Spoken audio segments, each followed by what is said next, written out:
उपस्थित भव्य अहमदाबाद चातुर्मास 2000 चातुर्मास के पहले एक घटना घटी थी जिसका जिक्र करना कल रह गया। हम लोग अहमदाबाद के ही एक उपनगर में थे, शायद सत्यम नगर था, जो भी हो वहां पर हम लोगों का प्रवास था। अहमदाबाद में अच्छी खासी धर्म की प्रभावना चल रही थी। हम लोग शायद शंकर नगर था, हम लोग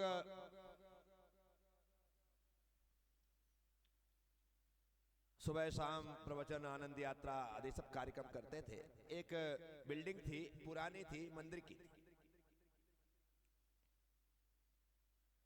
वहीं पर चौके लगते थे, वहीं आहार होता था। और चौका वहां लगने का कारण सिर्फ एक ही था कि गर्मी के दिन थे, घर दूर दूर थे, तो साधु संत भी, हम लोग भी परेशान हो जाएं, साधक भी परेशान हो, इस कारण से वहीं पर, तो हम लोगों को भी अनुकूलता की वजह से हमने स्वीकृति दे रखी थी कि हाँ यहां चौका लगा। रोज आहार होते थे, प्रभाव न होने की वजह से आहार देने वालों की संख्या भी बहुत होती थी। बिल्डिंग पुरानी थी, पर इतनी भी पुरानी नहीं थी कि बिल्डिंग गिर जाए, परंतु फिर भी पुरानी थी। नीचे दुकानें थी, एक कमरा था, एक कमरे में एक महाराज का आहार होता था और बाहर बरामदा था, तो महाराज का आहार बरामदे में होता था। हम दो ही महाराज थे, मैं और प्रसन्न सागर। दोनों बारी बारी से, एक दिन वो बरामदे में खड़े होते थे, एक दिन मैं कमरे में खड़ा होता था, एक दिन वो कमरे में खड़े होते थे, मैं बरामदे में खड़ा होता था। बस ऐसा बारी बारी से चलता, बढ़िया चल रहा था सब कुछ। एक दिन पड़गाहन हुआ, पड़गा करके लोग ले गए। मेरा पाटा बरामदे में था और प्रसन्न सागर जी का आज कमरे में था। आहार स्टार्ट हुआ, आहार चालू हुआ, 5-7 मिनट ही होंगे कि एकदम से कमरे के अंदर से धड़ाम की आवाज आई।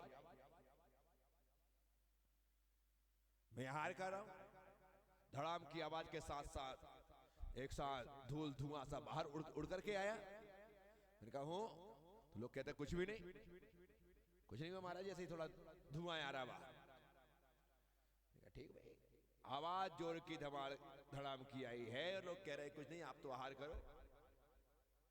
हुआ यह था कि जहां पर प्रसन्न सागर जी आहार कर रहे थे, वो स्थान की पूरी छत नीचे बैठ गई, पूरी की पूरी छत नीचे बैठ गई, अर्थात फ्लोर पूरा नीचे बैठ गया। अब पूरा नीचे बैठ गया, प्रसन्न सागर जी आहार कर रहे हैं, वो ज्यों के त्यों नीचे। क्या? ज्यों के त्यों नीचे, लेकिन भैया ने अंजलि नहीं छोड़ी। क्या? अंजलि नहीं छोड़ी। उनको लगा कि थोड़ा अभी भी आहार हो सकता है, नीचे गिर गया। अब वो तो गिरे, आहार देने वाले वो भी धड़ाधड़ नीचे, महिलाएं नीचे, महिलाएं ऊपर, बच्चे ऊपर, डॉब नीचे, कोई नीचे दबा, किसी ने महाराज के पैर पकड़ लिए, किसी ने कोई कराए रहा है, कोई चिल्ला रहा है महाराज जी बचा लो, महाराज जी बचा लो। महाराज जी अभी भी अंजलि बांधे कि भाई किसी प्रकार से पानी दे दे, कोई तो कुल्ला करके तो छोड़ दूं, हो जाए।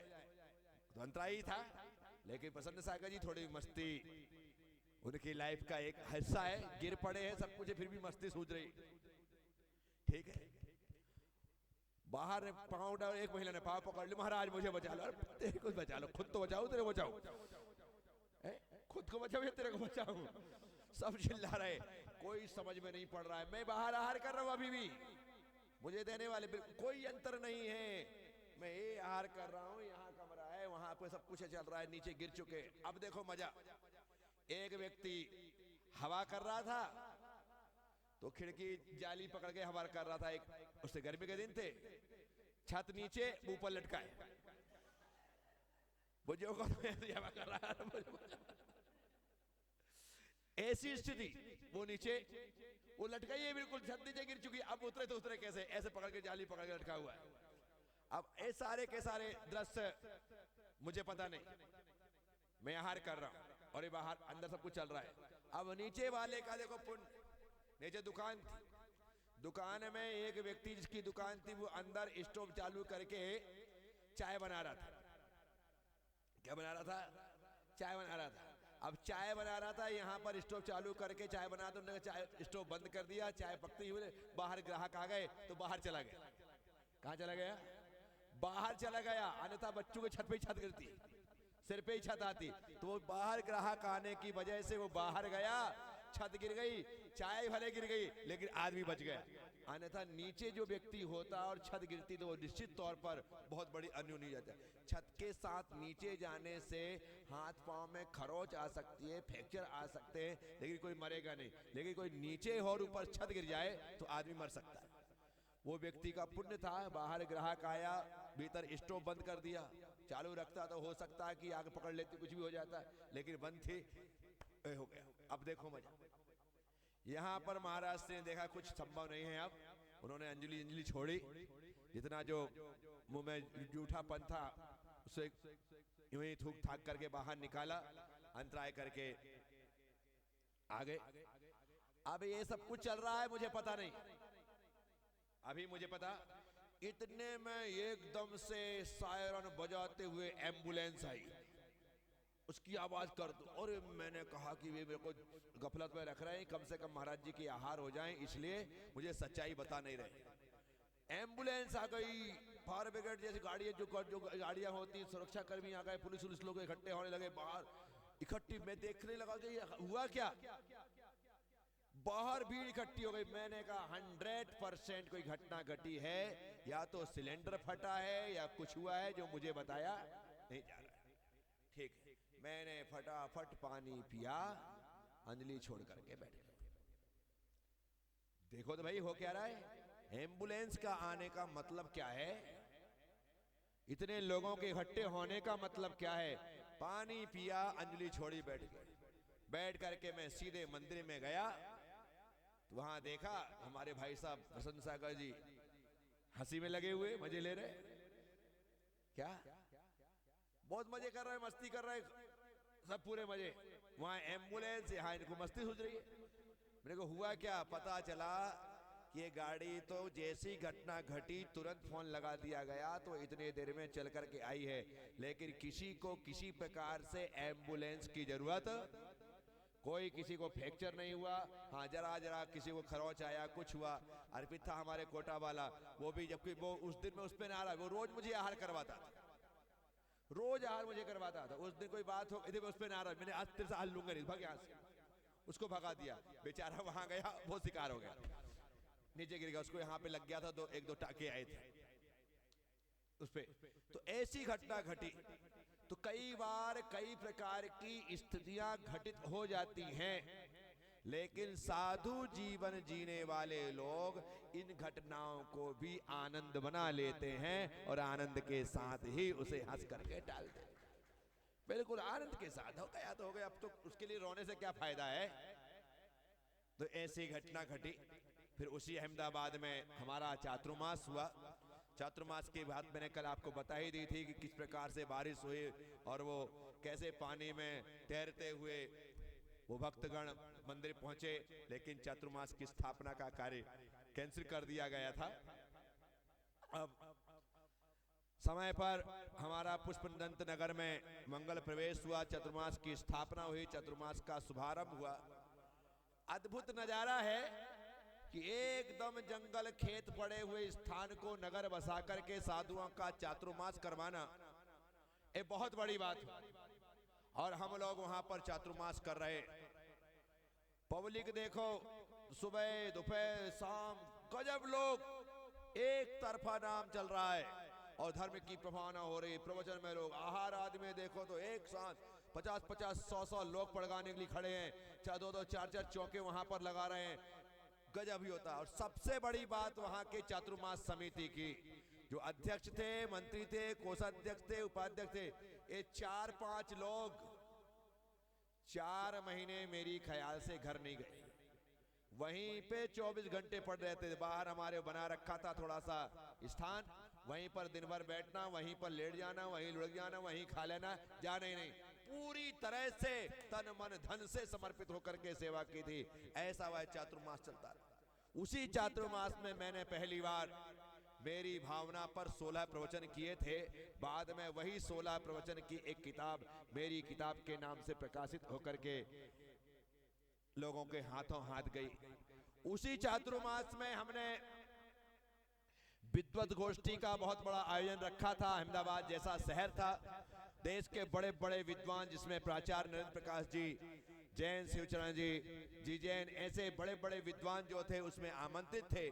उसी गोष्ठी के अंतर्गत हमने आचार्य पुष्पदंत सागर पुरस्कार, जो कि 4था पुरस्कार था, पहला पुरस्कार मुजफ्फरनगर में डॉक्टर श्रेयांश बड़ौत को दिया था, दूसरा पुरस्कार दाहोद में डॉक्टर सुशील जी मैनपुरी को दिया था, तीसरा पुरस्कार पोर में प्रतिष्ठाचार्य पंडित श्री प्रदीप जी को दिया था, और चौथा पुरस्कार अहमदाबाद में पंडित रतन लाल जी शास्त्री इंदौर को प्रदान किया था। तो वो शास्त्री पंडित जी वहां पर बड़े विद्वान, बड़ी भरी सभाएं, अद्भुत कार्यक्रम था। और वहां उसके बीच में आचार्य पुष्पदंत सागर पुरस्कार पंडित जी को प्रदान किया गया। तो इस प्रकार से हर प्रकार से वह चातुर्मास अपनी ऐतिहासिकता को लिए हुए था। 10 लक्षण पर्व उस साल मेरी ख्याल से 11 दिन का था। भीषण गर्मी, इतनी गर्मी की आप पूछो मत। वहां तो टीन सेट था, क्या था, टीन सेट था, सब सिंगल स्टोरियों में था, और गर्मी भीषण थी। लेकिन तारीफ करनी पड़ेगी उपवास करने वालों की। इतनी गर्मी में भी गुजरात में उपवास करने वालों की कमी नहीं आती। उपवास के मामले में गुजरातियों में जो भावना है, जो उत्साह है, मैंने अन्यत्र कहीं ऐसा नहीं देखा। गजब उपवास करते उन लोगों ने की ऐसी तपस्या साधना कर रहे हैं। और उनकी विशेषता होती है, जो प्रतिदिन संयम बोलते, दिन में एक बार पानी पीना है, एक बार पानी की छूट रख करके, तो शाम को 4 बजे पानी की व्यवस्था होती है। जितने लोग उपवास करते हैं एक साथ सब इकट्ठे होते हैं, सबकी चिटाई लगती है, पाटे लगते हैं, और लोग पानी पिलाने के लिए प्रतिदिन अलग अलग लोग इकट्ठे होते हैं कि आज हमारा सौभाग्य है कि तपस्वियों को हमने पानी पिलाया है, पानी दिया है। तो लोग पानी पिलाने के लिए आते खाली और पानी पिलाते हैं। तो ये गुजरात की कुछ चीजें बहुत अच्छी। तो निश्चित तौर पर बहुत ही लोगों ने उपवास किया, शानदार पारणा आदि हुई, सब कार्यक्रम हुए, नवरात्रि में कार्यक्रम हुए।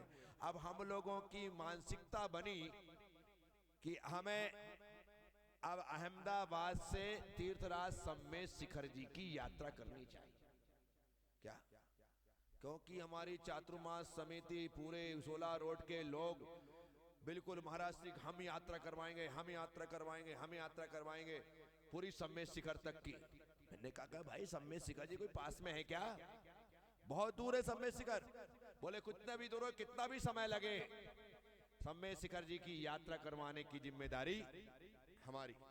ठीक है, गुजरात के सारे तीर्थ हमारे हो गए थे, तारंगा जी, पावागढ़ जी, चिंतामणि पार्श्वनाथ, महुआ पार्श्वनाथ, इसके अलावा शत्रुंजय जी, इसके अलावा गिरनार जी, सभी घोघा जी, सभी तीर्थों की हम वंदना कर चुके थे।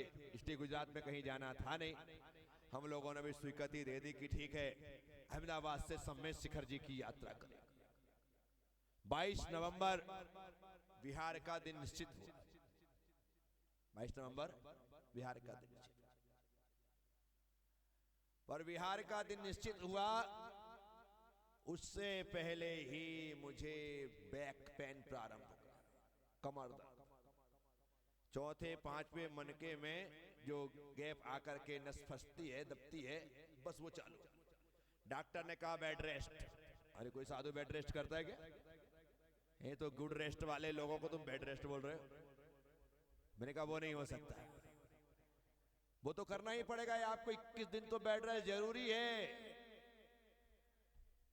मैंने कहा वो रुक सकता हूं लेकिन बेड रेस्ट बोल नहीं, आपको तो हिलना नहीं है, डुलना नहीं है, तभी ठीक होगा। ठीक है। हमारे वहां पर एक काका थे ज्योतिषी, जो भी बात कहते थे ठोक करके बोलते थे ऐसे, बिल्कुल होगा ऐसा ही होगा। तो मेरे बिहार के बहुत पहले उन्होंने कह दिया था कि आपका बिहार 22 तारीख को नहीं होगा, आपका बिहार 22 तारीख को, जबकि उस समय कोई दर्द नहीं था, आपका बिहार। मैंने कहा 22 को ही करूंगा, देख लेना आप। बोल नहीं होगा, मैं कह रहा हूं। ठीक है, बैक पेन हो गया, बिहार कैंसिल हो गया, 22 को बिहार नहीं होगा। यार काका तुमने गजब कमाल कर दिया, 22 को बिहार नहीं। फिर 22 को बिहार कैंसिल हुआ, बात चलती रहेगी क्या करना है। फिर 1 दिसंबर को हम लोगों ने अहमदाबाद से तीर्थराज श्री सम्मेद शिखर जी की यात्रा के उद्देश्य से यात्रा प्रारंभ की। हमने कहा जो होगा देखा जाए। अब वहां से चले हम अहमदाबाद से, चलते हुए नडियाद, आणंद, बड़ोदरा, गोधरा, ये सब पार करते हुए, तकलीफ है, दर्द है, लेकिन चल रही है यात्रा। हम दाहोद पहुंचे, दाहोद जाकर के हमारा 4 दिन का प्रवास रहा। फिर लगा कि अब आगे बढ़ना है, तो हम लोगों ने फिर वहां से अपनी यात्रा प्रारंभ की। तो झाबुआ, धार होते हुए हम लोग इंदौर आए। अब इंदौर आने के साथ दर्द इतना बढ़ चुका था कि अब एक कदम चलना भी मुश्किल, ऐसी स्थिति हो गई थी। 1 जनवरी यही इंदौर में करने का निश्चय किया, गुरुदेव का जन्मदिन मनाने का, परंतु तकलीफ इतनी थी कि जिसे सहा नहीं जा सकता। अब इंदौर में भक्तों का अच्छा खासा समूह, इस कारण सबने कहा कि महाराज से लापरवाही मत करिए, एक बार इसका फुल ट्रीटमेंट करवा लेते हैं, MIR करवा देते हैं। मैंने कहा ठीक है, जो कुछ करवाना करवा दो। सुबह से मुझे लेकर के गए एक स्थान पर और MRI करवाए। वही था अंतर, चौथे 5वें मनके के बीच में तकलीफ थी। डॉक्टरों ने साफ कह दिया है आपको चलना नहीं, आपको बेड रेस्ट करना। यदि आप चलेंगे तो आपको पैरालिसिस हो जाएगा। अरे बाप रे, इतना भयंकर डरा दिया, पैरालिसिस हो जाएगा, लकवा लग जाएगा, आपको चलना नहीं। मैं डर गया, और डरने के कारण कुछ दिन मैंने कहा भाई अपन को तो 1 जनवरी मनाओ, 2-4 दिन यहीं रहते हैं, रेस्ट करते रहे। 1 जनवरी का कार्यक्रम वहीं पर किया, परंतु जिसने यात्रा प्रारंभ कर दी हो ये 1-1 दिन बड़ी तकलीफ दे होते। मैंने कहा देखो प्रसन्न सागर जी, ये तो चलता रहेगा, अपन इंदौर में यहाँ पे आराम होता नहीं है, पब्लिक आती रहती है, सब कुछ करना पड़ता है। अपन यहाँ से पुष्पगिरी चलते हैं, आराम करेंगे तो वहीं करेंगे। और हम लोग इंदौर से बिहार करके पुष्पगिरी आए। पुष्पगिरी आए तो उसी टाइम पर हम लोगों ने मां जिनवाणी पब्लिक स्कूल की आधारशिला रखी। उसी टाइम मां जिनवाणी जो पब्लिक स्कूल चलता है उसकी आधारशिला रखने का उस समय वह कार्यक्रम बना, और उसकी आधारशिला रखी, भूमि पूजन हुआ, शिलान्यास। अब अभी भी डॉक्टरों की मनाही है कि आप बिहार मत करिए। हम लोग यहाँ पर 14 जनवरी तक रहे, उत्तरायण हो गया। अहमदाबाद वालों की तारीफ, वो ये नहीं कह रहे कि महाराज से यदि आप रुक रहे तो हम जा रहे हैं, नहीं, आप तो यदि यहीं रुके तो पर यहीं रुकते, जब ठीक हो जाएगा तब समय से चलेंगे। क्या आप चिंता मत करो, सारा ताम झाम नौकर चाकर सब कुछ है, बोले बिल्कुल फिक्र नहीं करने। 14 तारीख हो गई, उत्तरायण हो गया। मैंने कहा ये तो समय बर्बाद होता जा रहा है। मैंने कहा प्रसन्न सागर जी, ढोक लगाते पारसनाथ, क्या लगाते, ढोक लगाते पारसनाथ को और जय बोलते पारसनाथ की। यहां पारसनाथ को ढोक लगा के उनकी जय बराबर बोलते हैं। क्या बस प्रभु कुछ भी हो जाए, अब जो होना है हो, अब तो तेरे चरणों में आकर के ही दम लेंगे, वहीं पर सांस लेंगे, अब बिहार नहीं रुकेगा। यहाँ पर पुष्पगिरी में हमने ढोक लगाई, ऐसी तकलीफ है, सब कुछ है, पार्श्वनाथ भगवान की जय बोली, और यहाँ से सब में शिखर के लिए विस्तार कर। आप हिम्मत को, हमारे जज्बा को आप देखो, एक जो जुनून पैदा हुआ, एक जोश पैदा हुआ कि आपको यहाँ से कोई पास में सब में शिखर, क्या लंबी यात्रा, लेकिन इतने कष्ट में भी सब कुछ एक तरफ करके हमने विहार, और विहार करते हुए यहां से सोनकच्छ, महतवाड़ा, जावर आगे बढ़ते हुए हम लोग आष्टा, कोठरी, अमलाहा होते हुए सीहोर, और सीहोर से बैरागढ़, बैरागढ़ से भोपाल पहुंचे। भोपाल में हम लोग 4 दिन चौक में 4 दिन रुकने के पश्चात मन में एक दृढ़ता आ चुकी है, कष्ट अपनी तरफ जगह है और हिम्मत अपनी जगह है, हम बढ़ रहे हैं। 4 दिन रुकने के पश्चात फिर विदिशा, विदिशा से सागर, ये सब रास्ते तय करते हुए हम आगे बढ़ते चले जा रहे हैं। कहीं 1-2 दिन रुकते हैं, कहीं 3 दिन रुकते हैं, लेकिन हर 100-150 किलोमीटर पर जाकर के जहाँ थोड़ा लगता है वहाँ 1-2 दिन का रेस्ट कर लेते हैं, आगे बढ़ते हैं। सागर पहुंचे। सागर के पश्चात आगे बढ़ते हुए हम लोग नैनागिरी गए। नैनागिरी में आचार्य देवनंद जी महाराज वहाँ पर सत्संग विराजमान थे, उनके ही निर्देशन में, उनके ही माध्यम से पहाड़ी पर वहाँ पर चरण छतरियाँ बन रही थी, प्रतिष्ठा का कार्यक्रम था। हम लोगों ने वहाँ से मिलन किया, बात हुई, फिर हम साथ साथ प्रतिष्ठा के पश्चात वापिस वहाँ से चल करके साहेगढ़, नहीं साहेगढ़ ही ना, दलपत क्या है, दलपतपुर, हाँ, तो वहीं कहीं गए, वहाँ गए।